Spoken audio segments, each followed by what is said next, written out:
নির্বাচনকে প্রশ্ন বিভিন্নভাবে বিলম্বিত করার লক্ষ্যে এই ধরনের কিছু একটা শক্তি কাজ করছে। তবে এর কোনো সুযোগ নাই। নির্বাচন ঠিকই সময়ে আমরা যেটা শিডিউল ঘোষণা করা হয়েছে সেই শিডিউলেই নির্বাচন ঘোষণা হবে এবং সেটা আমাদের যে প্রধান উপদেষ্টা তিনি সেটাই একই কথা বলেছেন। উনি আমাদের সঙ্গে একমত।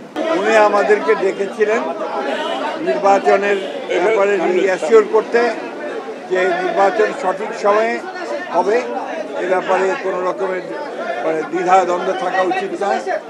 আর রিসেন্টলি যে ঘটনা ঘটেছে, আমাদের যে রাজনৈতিক নেতা গণ অধিকারের নুরুর রহমান সাহেবকে যে আক্রমণ করেছে, এটা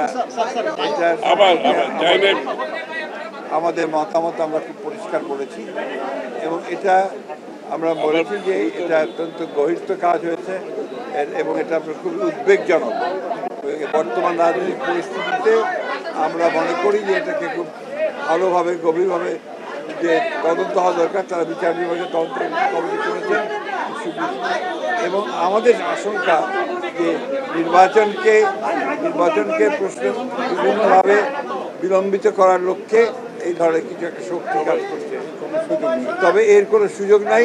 নির্বাচন ঠিকই সময়ে আমরা যেটা শিডিউল ঘোষণা করা হয়েছে সেই শিডিউলেই নির্বাচন ঘোষণা হবে এবং সেটা আমাদের যে প্রধান উপদেষ্টা তিনি সেটাই একই কথা বলেছেন। উনি আমাদের সঙ্গে একমত।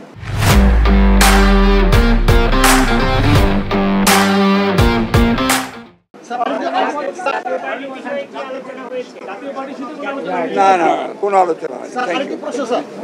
জামাত ইসলাম তারা বলেছেন যে নির্বাচনের একটি নীল নকশা হচ্ছে এবং তারা স্পষ্ট করে অভিযোগ করেছেন যে লন্ডনে একটি দলের নেতার সাথে যখন প্রধান উপদেষ্টা বসে নির্বাচনের দিনক্ষণ চূড়ান্ত করেন তখন বোঝা যায় প্রধান উপদেষ্টা একটি রাজনৈতিক দলের প্রতি দুর্বল।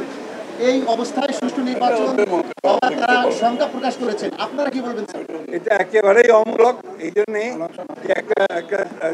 আপনার যিনি প্রধান উপদেষ্টা তার সম্পূর্ণ অধিকার রয়েছে দেশের সবচেয়ে বড় রাজনৈতিক দলের নেতার সঙ্গে তিনি কথা বলবেন। এটা হচ্ছে তার এখতিয়ার, এটা তার নিজস্ব এখতিয়ার এবং সেটা তিনি বলেছেন এবং আলোচনা ফলপ্রসূ হয়েছে। সেটা গোটা দেশবাসী অত্যন্ত আশ্বস্ত হয়েছে এবং নির্বাচন যে ফেব্রুয়ারিতে হবে এ ব্যাপারেও গোটা দেশবাসী অত্যন্ত আশ্বস্ত।